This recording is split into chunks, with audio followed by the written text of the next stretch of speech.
आज भारतीय जनता पार्टी की दूसरी लिस्ट आई है और इस लिस्ट में एक महत्वपूर्ण नाम आया है नरपत सिंह राजवी साहब का, जो कि भूतपूर्व उपराष्ट्रपति और राजस्थान के भूतपूर्व मुख्यमंत्री भैरव सिंह शेखावत के दामाद है। पहले विद्याधर नगर से उम्मीद थी इनको टिकट मिलेगा, काटकर जो है वो दिया कुमारी जी को दिया गया। सर, पहली प्रतिक्रिया, चित्तौड़गढ़ से टिकट दिया गया आपको, आपको अपेक्षा थी कि चित्तौड़गढ़ से टिकट मिलेगा? नहीं, जानकारी किसी भी सीट के लिए नहीं होती। डिस्कशन किया होगा दिल्ली में और जो भी उपयुक्त समझा उन्होंने किया। अब वो ये तो स्वाभाविक है कि जहाँ पर काम करके डेवलपमेंट करके और जो टीम बढ़ाते हैं, भाजपा परिवार बढ़ाते हैं, तो उम्मीद तो यही होती है कि वहीं से लड़ेंगे। लेकिन वहाँ से दिया है तो वहाँ पे भी मैं 3 चुनाव लड़ा हूँ, 2 बार विधायक वहाँ से रहा हूँ। तो काम तो वहाँ पे भी किया हुआ है, हर गांव से हर गली से वाकिफ़ हूँ। डिफिकल्ट टास्क होगा क्योंकि आपने विद्याधर नगर के अंदर रिसेंटली काफ़ी समय, लिस्ट आने से पहले भी काफ़ी समय बिताया और अब कुछ दिन में जो है भैरव सिंह शेखावत साहब का एक कार्यक्रम भी कर रहे हैं, इतना काफ़ी बड़ा, वहाँ भी कई नेता पहुँचेंगे, तो ऐसे में चित्तौड़गढ़ आपके लिए थोड़ा ये सरप्राइज़ है या शौक है? सरप्राइज है क्योंकि ऐसा कोई था नहीं। और ना मेरी कोई उसमें मैंने पहले कोई कहा, ना किसी ने डिस्कस किया, ना पूछा। तो ना शॉकिंग कह सकते हैं ना सरप्राइज कह सकते हैं। पर आप रेडी चैलेंज के लिए? चैलेंज तो हर चुनाव चैलेंज है, बट यहाँ पे काम किया हुआ है, चित्तौड़ में खूब काम किया हुआ है। और पहले चित्तौड़गढ़ कांग्रेस का गढ़ रहा है।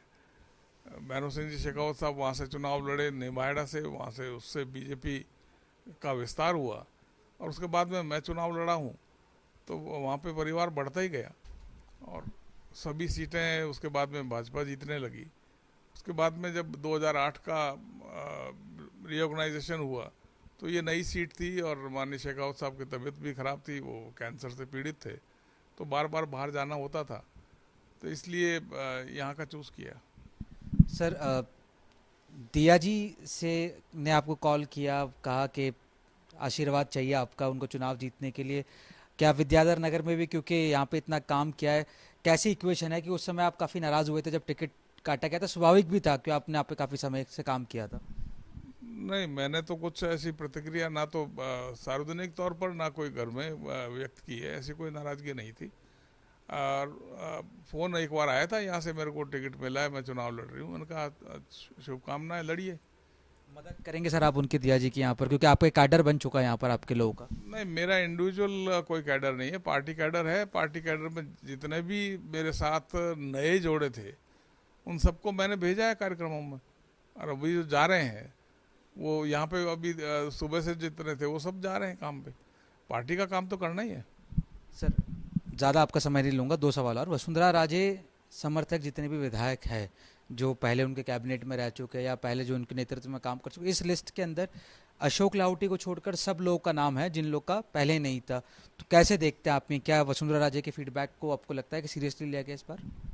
अब वो तो वो कमेटी बताए जहाँ पे डिस्कस हुआ है, मेरे को तो जानकारी नहीं है। लेकिन सारे ही सीनियर लीडर हैं तो सबको मानते ही हैं।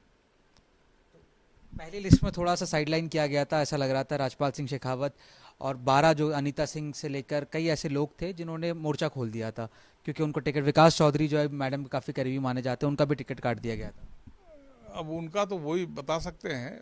टिकट तो 200 ही मिलेंगे, 200 से ज़्यादा तो नहीं दे पाएंगे ना। आपको लगता है चेहरे के साथ चुनाव में जाना चाहिए या जो सिंबल है, पार्टी सिंबल, उस पर जाना चाहिए? आपकी निजी राय क्या है?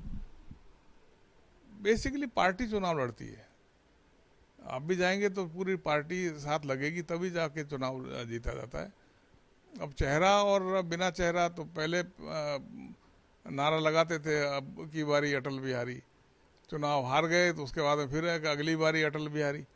तो बहुत संघर्ष करके पार्टी खड़ी हुई है, आज विश्व की सबसे बड़ी पार्टी है। तो इतना बड़ा कैडर जब काम में लगता है तो स्वाभाविक है पार्टी लड़ती है चुनाव, इंडिविजुअल थोड़ी लड़ता है। सर, कांग्रेस की लिस्ट आई है 33 लोगों की, इसमें सचिन पायलट और अशोक गहलोत दोनों खेमे को एडजस्ट किया गया। ऐसा लग रहा है कि जो मानेसर गए थे उन्हें भी टिकट दे दिया गया, जिनको मुख्यमंत्री अशोक गहलोत नाकारा निकम्मा का, और जो मुख्यमंत्री अशोक गहलोत के करीबी थे उन्हें भी टिकट दिया गया। आप कैसे देखते हैं इस लिस्ट को? अब वो तो उनका तो वही जाने, क्योंकि गए तो बहुत लोग थे और लॉयलिस्ट और उसमें, लेकिन ये जितना डिस्कशन है तो वो तो उन्हीं को करना है, उन्हीं को आगे कैरी फॉरवर्ड करना है। अब कैसे करते हैं वो तो वही जाने। आपको लगता है झगड़ा, वो कह रहे हैं मोहब्बत हो गई, सचिन पायलट कह रहे हैं अशोक गहलोत से मोहब्बत हो है और प्रेम से काम कर रहे हैं, दोनों एक दूसरे के लिए फूल बरसा रहे हैं दो तीन दिनों से? मैं पॉलिटिकल मोहब्बत के बारे में कमेंट नहीं करना चाहूँगा। ये थे हमारे साथ में नरपत सिंह राजवी, बेबाक तरीके से बातचीत करते हैं और चित्तौड़गढ़ का चैलेंज पार्टी ने इनको दिया है। इन्होंने कहा तैयार है उस चैलेंज के लिए। पहले भैरव सिंह शेखावत भी वहाँ से चुनाव लड़े, खुद वहाँ से विधायक रहे हैं। दिलचस्प होगा इस बार चित्तौड़गढ़ का चुनाव। कैमरा पर्सन मनोज के साथ जयपुर से जय किशन शर्मा।